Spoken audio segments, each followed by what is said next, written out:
All right, I told y'all I was going to make that potato salad with the baked beans and eat my leftover barbecue meat from the other day. So that's what I did. I got my eggs going. And for my baked beans, I like to have lots of meat in them. So this is just a pound of hamburger meat. I'm going to season that up with Killer Hogs all-purpose seasoning and some salt and pepper. And then I'm going to get my bacon going. I do my bacon in the air fryer, and I only put it in there for a few minutes until it's like about halfway done. And that just gets a lot of the grease out of it before I put it on top of those baked beans, because you don't want your baked beans to be greasy. My hamburger meat was brown, so I put it in a strainer. And this is one of those big, like 55-ounce cans of Bush's Original Baked Beans. And I use salt and pepper. Y'all know I'm not crazy about sweet flavors, so I don't put brown sugar or bell peppers in mine. I don't like the taste of bell peppers. But I do put a little bit of mustard, Worcestershire sauce, and since I don't use brown sugar, I at least use the sweeter barbecue sauce. That was Sweet Baby Ray's. And then I put my hamburger meat in there. Now I'm just going to pour that bean and meat mixture right into a casserole pan.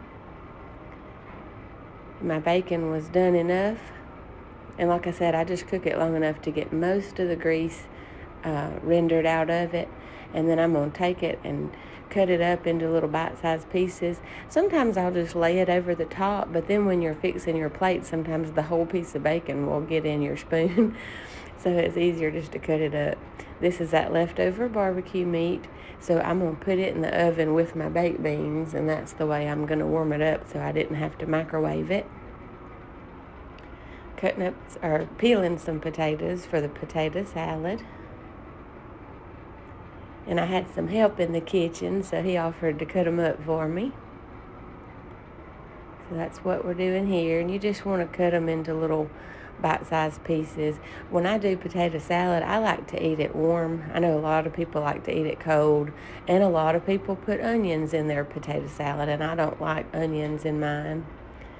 But I cook them till they're fork tender and kind of falling apart, so that when I stir it up, some of them will kind of mash up. But I still leave it pretty chunky. Once you got your potatoes all cut up like this, you just gonna rinse them off and get that excess starch off of them and get them cleaned up. And then you put them on to boil, and you just boil those on high till they're fork tender. And while we wait for the potatoes, that's when I went ahead and put in the beans and the meat. Getting my eggs peeled. I just shake them around in that pan. Now, you boil eggs for 10 minutes. You don't have to do all these tricks and tapping them with a spoon and breaking membranes. You don't have to put anything in your water when you boil eggs. Mine peel perfect every single time. And the only trick is to peel them under running water. Once that water gets under that membrane, it just falls right off. And that's all I do. So I'm going to get those cut up while I wait for the potatoes to be ready.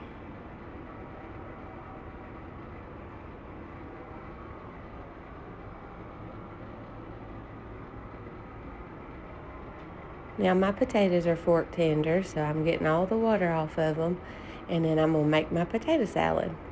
I use a little bit of mayo, or a good bit of mayo, and a little bit of mustard. Put me a little bit of Tony's in there.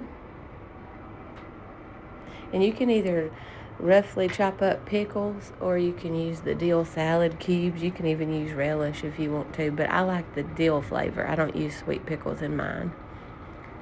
And then I put the eggs in, some salt and pepper.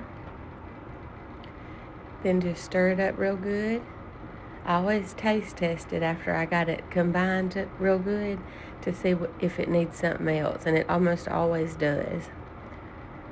I definitely recommend tasting your food while you're cooking, because sometimes you might not have enough salt or whatever the case may be. And in my case, I needed more salt, pepper, and mustard. So I'm going to stir that up, and then I had an afterthought, and I said, well, I think I'm going to add a little more Tony's to it also.